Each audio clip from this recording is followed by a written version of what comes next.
Okay, there's not a what then at there at that point. Like, you don't have to know. Don't waste your time.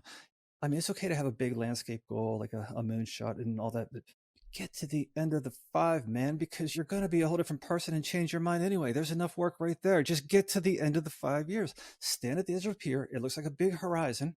And then look around and congratulate yourself. Thank God I'm here. Yes, I That's love how it that. That's works. very inspiring.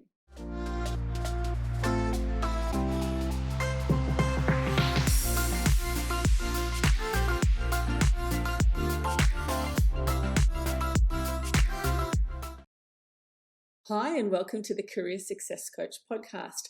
I'm your host, Sarah Makris, and today I am beyond thrilled to have John Soforic here, the author of The Wealthy Gardener, which is absolutely, without doubt, one of my favorite books of all time. And I'm sure many of you have heard me talk about it on LinkedIn or in my newsletter. And I'm always inspired by the amazing quotes and the stories and the lessons. And I was just so excited when John said yes to coming on the podcast and sharing his wisdom with us. So welcome, John. Thank you very much, Sarah. And your clients should know you're a great pitcher because you came on, and I really appreciate you taking the time to give me your time. It's an honor. Let's start at the beginning, because for those who haven't read it, and I'm just going to hold it up here, it is after listening to the audiobook, I then had to have the book, then I had to buy my brother a book, and then I had to tell all my friends about it. So let's start with, why did you write the book in the first place? Well, see, that was the goal. The trap was that I had to write something that would have word of mouth referrals to it, because I was just a single guy, first time ever writing a book. And so I don't have any powerhouses behind me, right? So how did I start? I was 50 years old. I had achieved my financial goals. It was a struggle, but it was a fun struggle all the way up to do that. I started at the bottom and I worked my way to the point of 50, and I wrote the book at a time when I had retired and my son was just in college getting ready to enter that same world that can be either cruel or kind based on how you operate and execute in that world. And so I felt an obligation as a father. I felt just give him my starting point, kind of pass the baton to him with the lessons I learned on building wealth. And then he can then go through the same struggles, go through the same issues in life, at least with my understanding of things. He could start from where I left off. And so I just kind of handed him that baton. The point of the book was my son, point blank. This was not going to be published. It was between he and I. Amazing. So how did that happen then? How did you go from sort of giving it to your son? And I suppose that's fascinating in itself, because so often, when I have children, and lots of my clients have children, and, the last thing they want to hear is mum and dad's thoughts. Yeah, absolutely. So I'm fascinated by how that came about. On this podcast, I will tell you the full truth, and whether it makes me look good or bad. As a parent, I said that there's no way I can approach this realistically and say to my son, hey, I'd like to write all of my lessons down for you, and you're going to digest this over the course of a few years. That's not the pitch that's going to work to a teenager. And so the pitch I used, you might say, is slightly deceiving, but man, it was good. It was beautiful. The process we went into working together, I'm really thinking about writing this book. We've always had heart-to-heart conversations about ideas. How about this?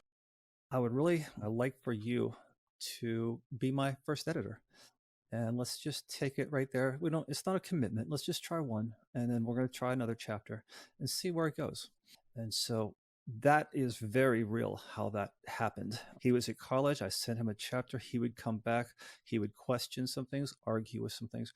And, we have these little 4-5 page chapters, tight. And he would come back and, no wasted words. We always called it real estate in a book. No wasted words, really concise, really tight. And he kept me on my game, I'll tell you. He really did. But he was a contributor. It wasn't just a one-way thing. It wasn't a dad preaching, not at all. No, that didn't work. That was me. And we threw a lot of fiction in there that helped to tell stories. I wanted to give him the experience of what I went through. So it was half fiction, half nonfiction. And that's how I got my son sucked into this whole thing. Wow. He must be very proud, because it's a big process writing a book, isn't it? I mean, it's not like, I know I'm writing one at the moment. It's a big process for me. I can tell you that. Yeah. I can tell you that it took me 3 years full time. A lot of times people say that you're writing a book and they put in 3 years. Well, we write in our margins. Like, I look at you and you have 2 kids, you have a career, you're in that phase of life. I wasn't. I was beyond that. Okay. I was full timer. So like when you write a book and you're in that work mode of life, maybe you're writing 5 hours a week. I'm writing 5 hours before noon every day. Yeah. That's how hard it was for me. So maybe I'm just dumb. I don't know, but it took me that long to get through it and edit it and go, Oh, but yeah. that's how it happened. Yeah. It is such a process. And one of the things that I love about the book, for me, having read Think and Grow Rich many, many times, it was almost like it had a lot of those same principles, but made in such a practical way, written in such a practical way and such an interesting way. For me, I would prefer to read your book 10 times than Think and Grow Rich 10 times. So, it's the greatest honor of my life to hear you say that, because that book was fundamental to me. It was a turning point in my life. And so if you see things reflected from that book, Think and Grow Rich, it was pivotal. I was coming from a family where my parents, they bought a half trailer when they started. wow. Okay, I'm from a coal mining area. We're happy. We're good. We had a fantastic childhood. We didn't know we weren't rich. But that book expanded my mind a lot. Yeah. Absolutely it did. I worship Napoleon Hill. At the same time, I did see that it wasn't just about thinking and growing rich. There's a lot to it in addition. I mean, you won't get anywhere without the thinking and growing rich. That's the start, right?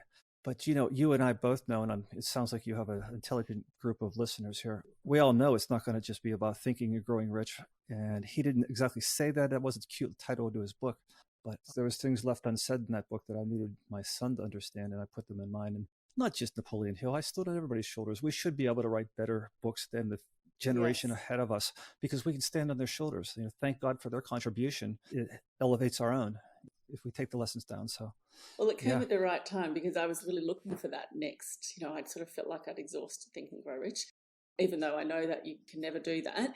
But it was pretty powerful. And I think the other thing that I love about your book was that it talk about a lot about the how.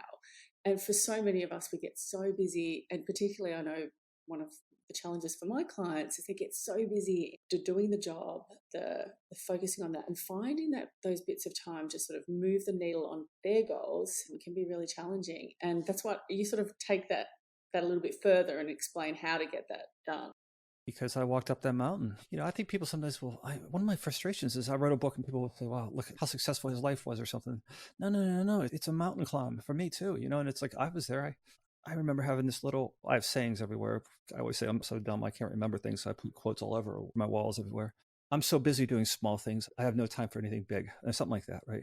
It came off a lot better than that, but we all get that. And I would say that to anybody feeling that frustration, that's what's good about you. The frustration is your caring, is your wanting, is your ambition. And that's one of the things I wanted to stand up for too in this whole thing. The fact that you're busy, you have a family, I mean, it's a virtuous life. Okay. You're being very, very responsible. And the fact that you're discontented, that's not a reflection of something wrong with you. I wanted to stand up for ambition. It's something that's right with you. Discontentment is constructive. It can be used. We really have to balance that with appreciating what we do have, but not notwithstanding, it's a darn good thing to have ambition. And if you're not a little stirred up, is one of the Emerson quotes in the books. If you're not slightly unsettled, there is no hope for you.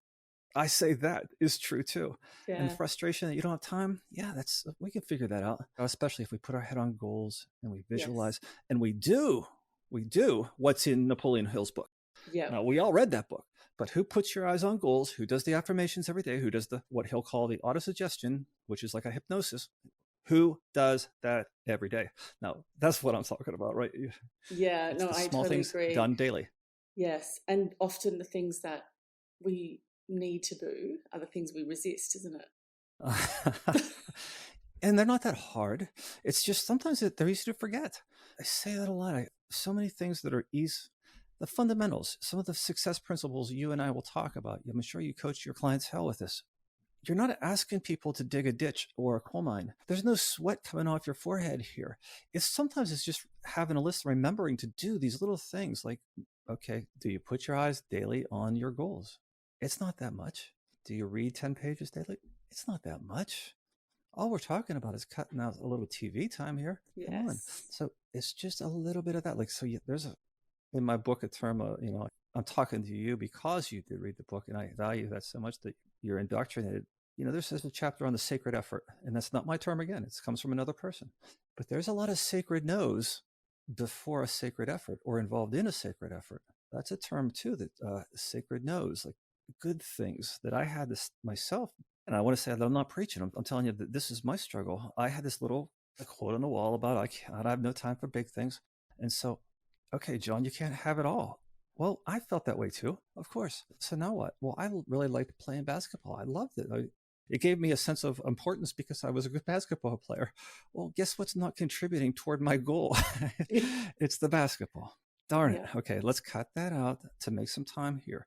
Let's cut out the golf over here with these guys over here. Let's cut out all TV. I did that. People say, I would say that's a lot easier than you think. That the TV time is, we think that that's needed. And once we stop doing it, we find out that that's just a drug we never needed. It never gave us happiness to begin with. Yes. We'll find a lot more Totally fulfillment in using those hours, right? So yeah. So you gave up a few other things too, didn't you? Like, I mean, obviously you golf. What did I'm a terrible golfer, but basketball? there's camaraderie on a golf course. Yeah. So there's the sacrifice of that. You want to have 25 more hours in your week. Don't watch TV and don't golf if you're a guy in my area. Yeah. That's amazing. Amazing what you can do with 25 hours. I turned them into triathlons and I turned them into wealth building and I got what I wanted. It's like, thank God I sacrificed golf and TV. So, yeah. So how long was that? Did you make that decision? For me, Sarah, I think that by the time I reached 30 is when I started to get the feeling that, okay, all the optimism in the world, is just not doing it anymore for me because, okay, I experienced a whole decade now, maybe like those 20s where, family, kids adjusting into life, like that was real. Businesses we had, I was a chiropractor at that time. Mm. You could see at 30, there was just something really not sexy about just struggling and going nowhere and, having a family, seeing that they're going to be growing up. You certainly don't want them burdened by the student debt like I was under a dark cloud there.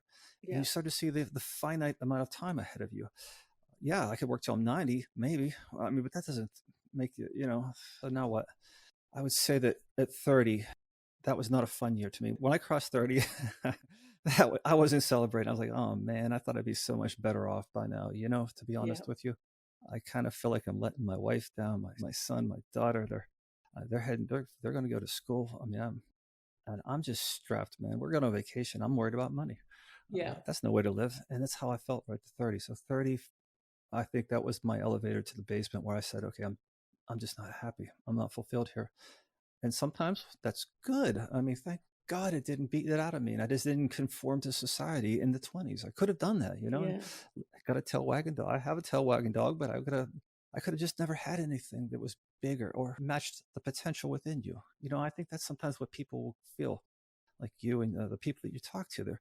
Are you living up to your potential? And God, if you really close your eyes, you're probably not. And that's where I was when I was 30. I turned it around with time. Sure. That's amazing. And there's a quote that you have that I wrote down before, actually. Our ambition is the call of our fullest potential. And I think that there's just so many quotes. And if you haven't been to John's website, you have to go because you could literally just devour it all. So that one's really powerful. And I find for my audience, freedom, when you talk a lot about, financial freedom, and obviously that's incredibly important. And I talk a lot about professional freedom. And I know they're very much linked, but the way I sort of describe it to my audience is very much around, being in control of your career, being in control of your future, being able to be in demand, not having to negotiate a salary, being able to choose the job you want, because you've built yourself a profile in the market where you're actually able to be in control. And there's a lot of parallels there with what you talk about. 100%, Sarah. What can you do? The question is, we all want that. So what can you do? Yeah, I'll tell you one thing. You don't have the power to walk away from a job unless you have a little bit of money in the bank. Yes. Also, you can build skills. There's always ability. We're such adaptable. Whatever we put our mind to. Anybody listening here could run a marathon. It's just whatever you give your time to. I'm only saying that to point out that what's impossible today it's just skill building, what you're talking about. I have continually used myself. The only way I could have professional freedom is what you said. I was a chiropractor. I could have stayed within that clinic. Okay. Like all of my peers did. They just try to stay within the clinic and they would try to earn more money there and maybe lengthen their hours there. And sometimes we have to sit down and have a strategy session with a career coach, right? Right. Because I didn't do that. I have in my book, you probably saw a very pivotal story about a coach in my life, about my career. But in this case, what I needed to do was build an income outside of chiropractic, because in the United States, it was a shrinking profession. I was making less money every year because of insurance reimbursement. Yes. We were being paid less and less and less. And so the strategy of work more and more and more, I could have done that. You did make more money, but it was leading nowhere. So I decided to work more and more and more outside the walls of my practice, right? So how does that work? Well, you build skills, you build knowledge, you build exactly what you're talking about. That gave me professional freedom. And when I say financial freedom, yeah, we do preach about it. It's a wealth book. But what you really want is just freedom. I mean, Yeah. could be, what's the what then? Okay, go retire. Now what? Guess what? You're still looking for something to do. We could just skip the whole wealth thing and go right into what you can do. That's an option. Yeah. Obviously, you're writing your book. What was your sort of like, this is how I'd like my day to look when I don't have to worry about all of that stuff? I sometimes look back and I didn't have that what then figured out completely. The what then after I was done. Sometimes we're motivated by what we want to do, and sometimes we're motivated by what we don't want. And what I no longer wanted, for sure, I was motivated for sure about not having to think about money. It's kind of an ironic thing coming from a wealth guy, a wealth book like this, The Wealthy Gardener. All I wanted to do was breathe and take vacations, simple ones, without thinking about money. Yeah. I'm so sick of thinking about money all the time. It can suffocate you and it can exhaust you. All I wanted to is let's get back to it without the money on the board. Now we'll figure it out. And so that was goal number one. Goal number two was having the family. No question about it. People will say, well, I don't want to work hard because that too much imbalance because I have a family. And I said, well, that's exactly why I did work hard, is because I had a family. I sacrificed some of the things in my own life. I could have had a better joy trip at times. But there were some Saturdays I worked when the sun was out, because the only reason that I had a couple kids. Yeah. And some people say, you're so right. Like where do you put your effort? And I think I've heard you say before that you can either use your time or spend your time. Can you expand on that? 100%. It comes down to the sacred no again, sir. I mean, you'll hear me. What nobody wants to hear is that I say, I cut out entertainment. There's nothing more passive in this world than sitting in front of a TV. I don't care how much you like it. It's passive. You're not participating. John, I'm not talking to your audience. John, I'm talking to me. John, you're not participating in life if you're watching that TV. Just turn the darn thing off and look at a black screen, because that's the true use of your time. Actually, it might be better for you to turn the screen off. Now you'll have time, but that vacuum will fill up, but you need time. I just believe in a real hard no a lot of times, maybe a soft no when people ask you to do things. I can't do that, And that's a hard thing to get your head around, being able to say no. If you can't say no, sir, you're just going to have other people being in charge of your life. That's all. If you can't say no, you can't have time for those big things. And you gave up alcohol as well, didn't you? I absolutely did. And, coming from where I was coming from, that was saying no to a lot of people in my area. I don't know a thing about Australia, but we have the image that Australians drink a lot, right? Yes, that would be correct. So I haven't been there yet. But I always say that keep in mind, you can listen to me when it comes to drinking, because I was once the social coordinator of my fraternity. So that's a really high level of alcohol in our area. I was the most brainless kid from the age of 17 to 23 you'll ever meet. And hooray, the ship was over. But I got that hair out of my, and I graduated. But then I can say, in speaking of what, that topic was about, in college, it's all about fun. And the reason I quit is because I had two kids and they were questioning, Dad, what are you drinking that for? I mean, if I had to tell them the truth, I'd say, well, I'll tell you what, your dad's just too small for this problem. Right now, I'd like a little distance from it. I have no problem having a little delusion tonight, guys. What I'm after is not the taste of this beer, although everybody will tell you it's the taste of the alcohol. Yeah. I'm taking the buzz. I'm here for that. And so I hear all the excuses in the world. I don't care. All I know is what I believed for me is in my 20s. I'm not a DUI guy. I didn't get any, there's no low bottoms here like that at all. I lived a really responsible life like everybody else does, but I felt like I started using a drink or two at night. It's a really a socially acceptable way for a person to come home, unwind, have a drink, get a little buzz on, and go to bed. Wait a minute, am I using this like an antidepressant? I'm using it. You talk about, now, if then you go to a party, well, everybody's having a drink. Oh, I want to have a drink. You go out to eat. Everybody's having a drink. I want to have a drink. Like, wait a minute. Where does this chain of drinks stop? It's like, so for me, I can tell you this, that it was important for me when my kids were growing up to see them saying, you know what, their dad's facing his problems. He's chasing the stress away that would cause other people to drink. Yeah. That's how I wanted to live my life. And so, for better or not, I mean, it really gave me an advantage. I would tell you, it was like 90% of the people drink in this country over here. It just sharpens your edge. You have more energy. I did triathlons. That's outside of it. That's health. I did a lot of things after I stopped that occasional drink. And again, you wanted to talk about wasting time. I wasn't going to get into it with you whenever you talked about wasting time. You'll wake up tired every day. A couple of drinks of wine. So true. TV, entertainment, alcohol, sacred nose. That's just how I had to do it. You can't have it all. And that really got me when I heard that. I was like, wow, that's so true. And I've always been a big believer in the no TV thing. I mean, occasionally I get sucked down on the vortex and think, oh, yeah, that's a great show. Normally I'll do it on a plane. But even then I know I'm wasting my time. But I'm always not a fan of TV. I mean, who doesn't love to sit on the couch? But for me, it's always been like, oh, no, I have to be doing something a bit more productive, which serves me well. It certainly does. And quite frankly, I tell you what, I do believe that you're either using your time, you talk about using your time, the quote before, or you're not using your potential. That's the truth of it all. Do you really want to live a passive life or a participating life? I'm all for TV. When you're so brain dead, you need to escape, and you're going to sit there like with your tongue hanging out and okay, whatever. But you can still do a 40-hour week plus another 25 and still have a good 50 hours left for your tongue hanging out. Yeah. Okay. So a lot of non-thinking hours. Don't worry about it. Yeah, you won't miss out. What's your so the stories, you've got some fabulous characters. Jimmy, Jared, the wealthy gardener, obviously. Who's your favorite? I'm partial to the wealthy gardener. Of course, there's a caricature of all of those people in an author, or else you can't write those things. Of course, there's a Jared in me who say, I'm doing this, but my actions don't look like what they should look like if I have a goal. That's my Jared character. Of course, there's a Jimmy in me who doesn't know how in the world he's going to get to where he really aspires to get to. But you know what? Screw it. Get out of my way. There's enough ambition in me. I'll worry about that and I'll handle it myself. Get out of my way. So there's a Jimmy in me. Santos, there's a worker in me. I mean, I come from a work ethic here where you just put your head down and shut up. And there's no question about that. But there's a spiritual person in me. And I found that to be so true. You'll see a lot of that in that book. That I don't see the distinction between spirituality and wealth. I think that they can be the same exact thing.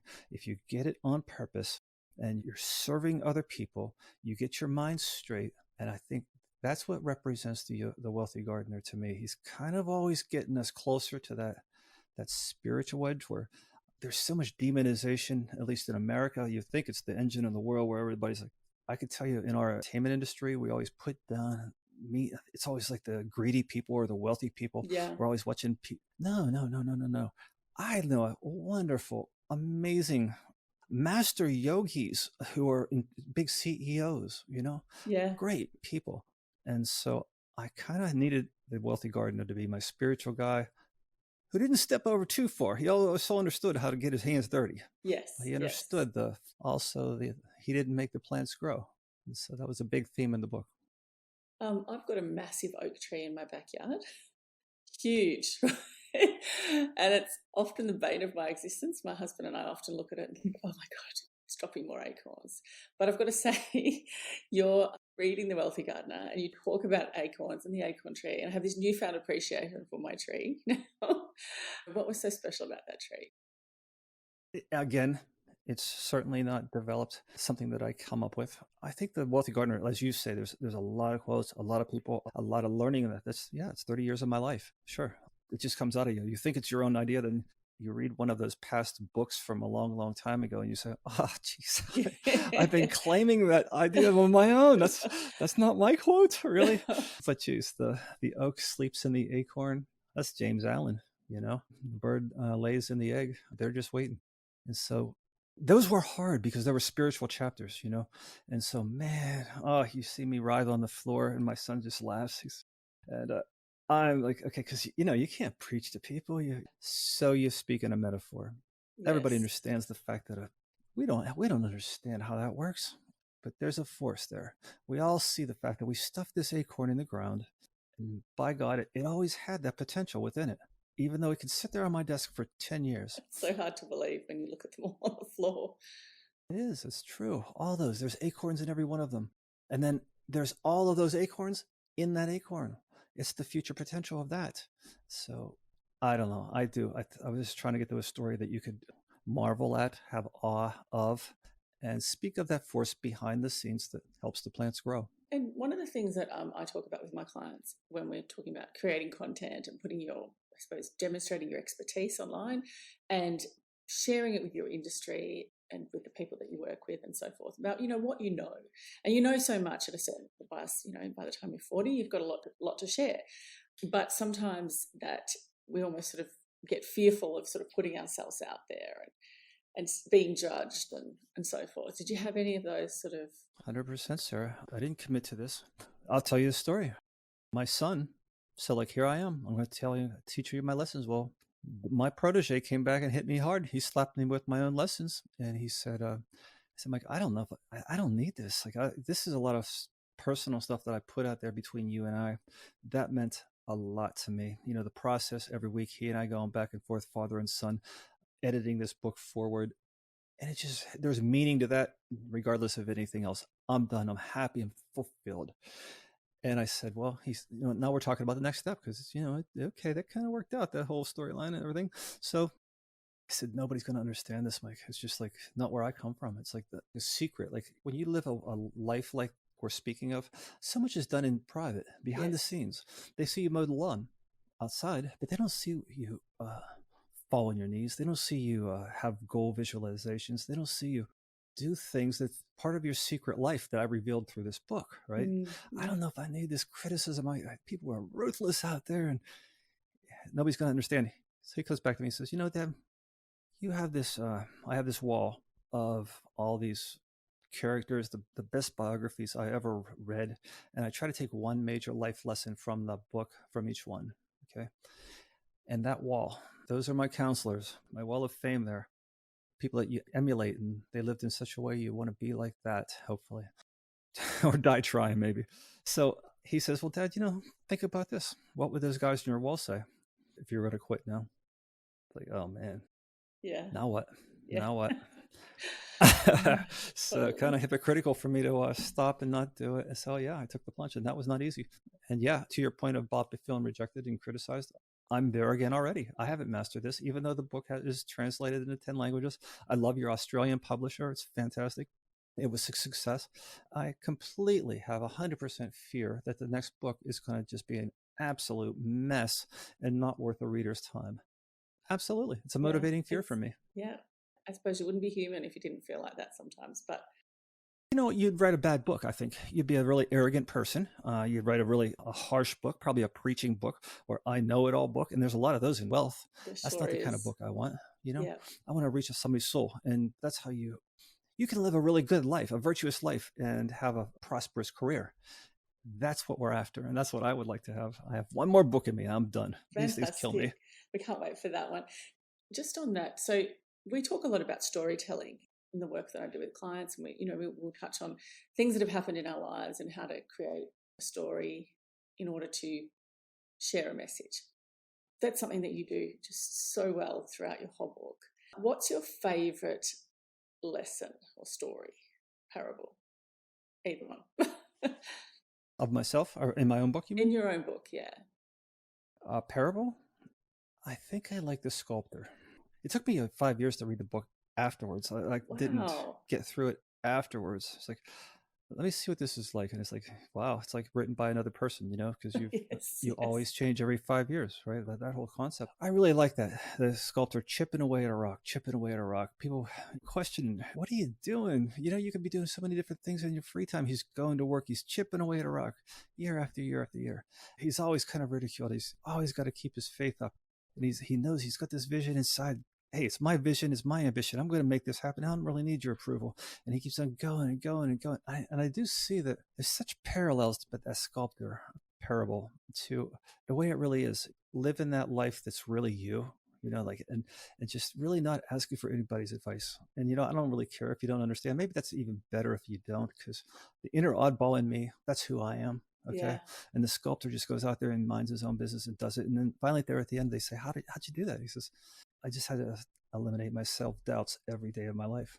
And I swear to God, that's what it is. It's just all these about your own self-doubts. Yeah, we're our own worst enemy often, aren't we? Yeah, it's what's human. It's because you don't see success the minute you do things. There's such a lag to it. Almost like the reality of life will give you a false impression that you're just going nowhere, no matter how hard you work. And it's just really easy to crush and fall in doubt at that time. So you have to make it through the lag until you start seeing some feedback. I love that. That's just so true, isn't it? And so often you don't see those results and you get so frustrated. And you never see them, quite frankly.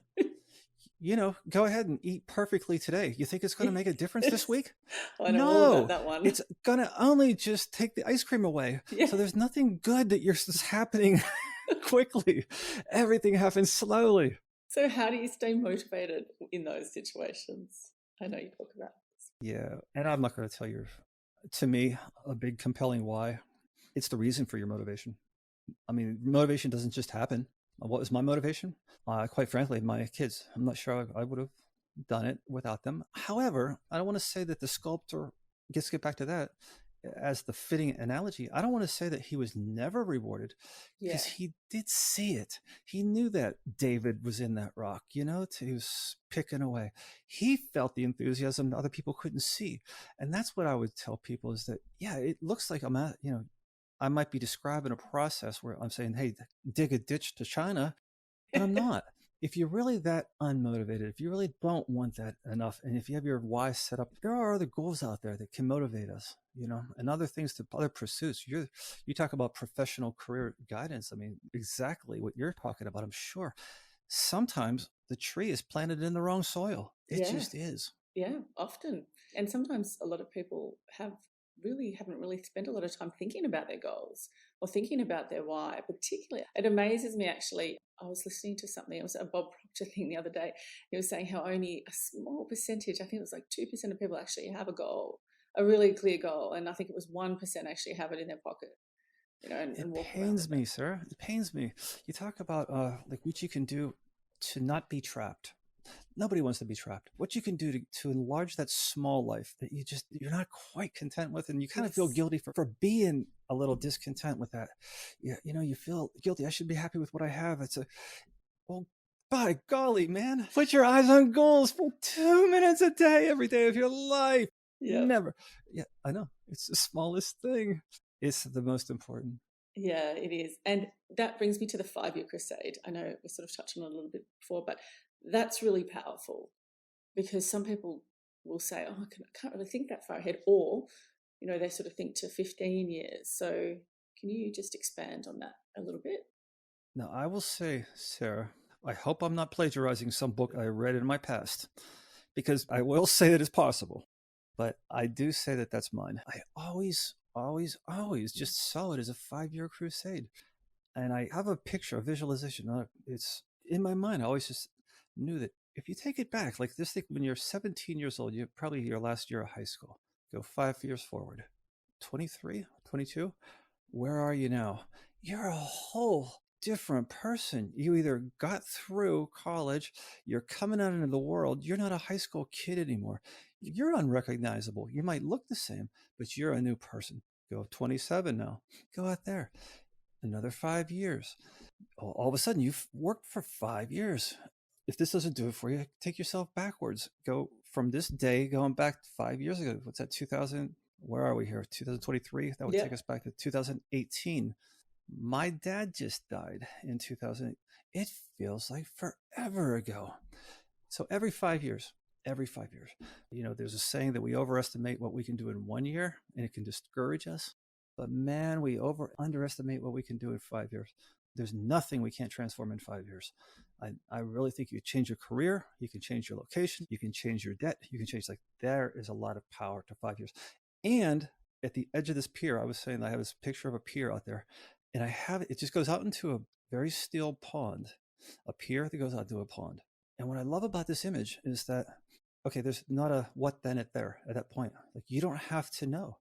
Don't waste your time.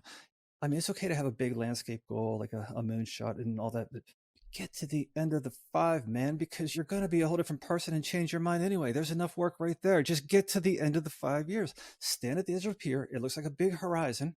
And then look around. Congratulate yourself. Thank God I'm here. Yes, I That's love how it that. That's works. very inspiring.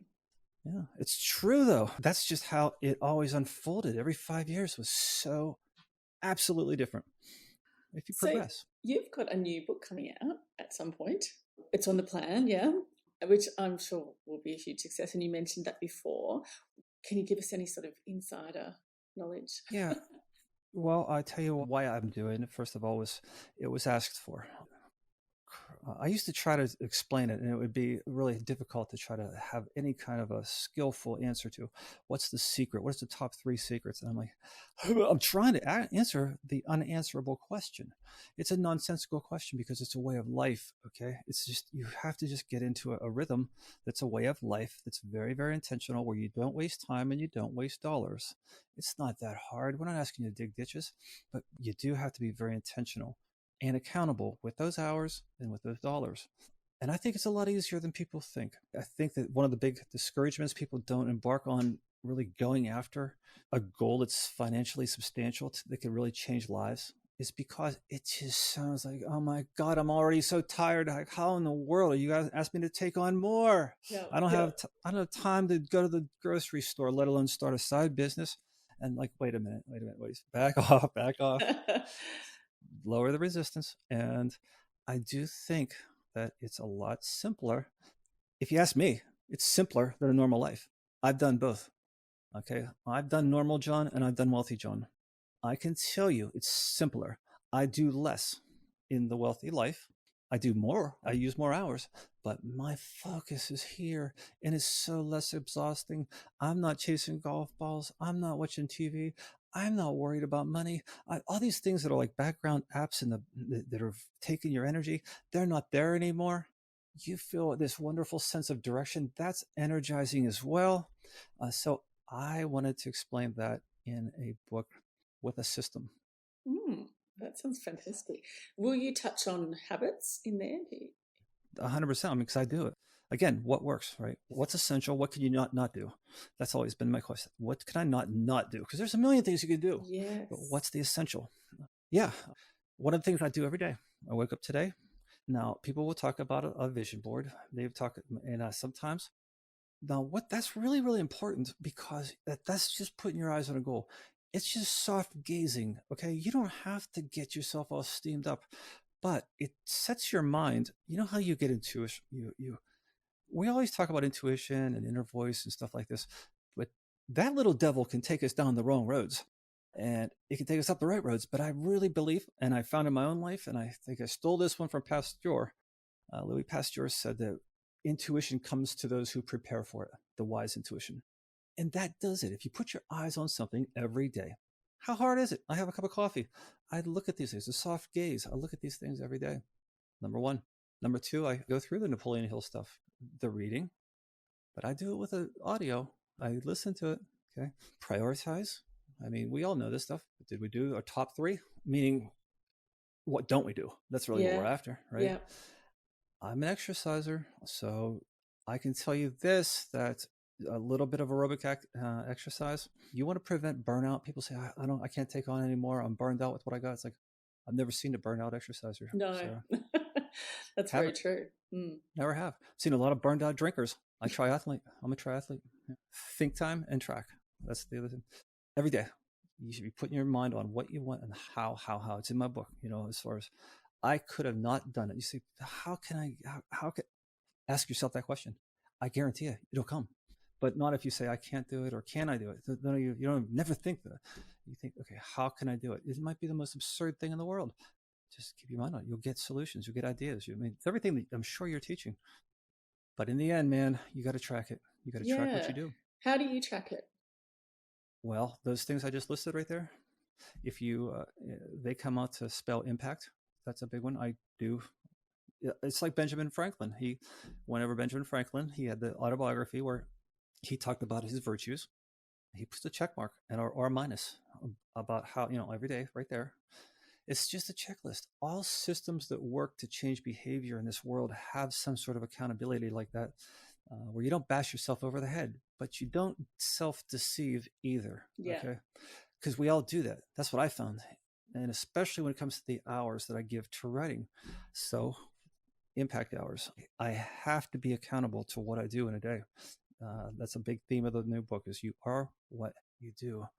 One of my frustrations, Sarah, is that after the other book is, like you said, it's been received really well. And I'm thankful because I'd probably be a terrible alcoholic or something if it wasn't received really well, right? But one of the things I do see, especially with the younger crowd, is that they'll do a lot of the vision boarding and the goal setting and but the hours aren't there. Yeah, that meditation. But the hours necessary to push a ball up a hill aren't there. Now, if you hate that work so much, maybe you need other work, but you need to find work that you will not mind spending time with. And you have to find a why. So think of purpose, not passivity and watching TV. Or am I in purpose today? So I track the hours. We count the hours, and those have points to them. So and do you have like a target for the week? Is it sort of like, okay, this is my target and this is how many I've done? Or well, back in the day, yeah, I was always about 60 to 65 hours of work a week. And I mean, and that's not, keep in mind now, that's not all work. I mean, okay, so you and I right now, this is called work in our modern age. Yeah. We're talking to one another, okay? Like we're not digging a ditch. I always say that. You're not leaning. There's no sweat coming. People are allergic to the word work right now. And I want to just get that off the plate and say, okay, let's not use that word. Let's just say purpose. Okay, I gave 60 hours a week to purpose. Okay, I threw the other 60 hours out the window, and you don't have to think in those hours. So purpose hours, whatever. Just look at it a little differently. I love that. But back in my day, I would do it that way. Yeah. So when do you think we'll be able to get our hands on that? How do you have okay, so this is the way the sculptor works. I had planned to have it 2 years ago. I had professionally edited. I threw it in the trash. Right. I did manuscript number 2, edited all that up. I threw it in the trash. 3, trash. I'm on 4. Wow. Sarah, so I can't tell you. Amazing. I can't tell. I don't know. Maybe it's just a weakness of mine. I mean, let's not throw that off the board, where I have a perfectionist tendency that is actually inhibiting my work. Maybe that's like you talking about, the person who doesn't want to put the blog out. Maybe this is just me. Let's not oversee our own weaknesses. And so, yeah, I struggle with all that as well, just like everybody else. Yeah. Yeah, perfectionism is definitely something that strikes high achievers. And is it fear? Is it the ambition? I don't know. But all I know is the world will never see it until I am completely satisfied. Yeah. Well, I'll die with it. We'll all be waiting with bated breath. So, John, where can people find you and connect with you?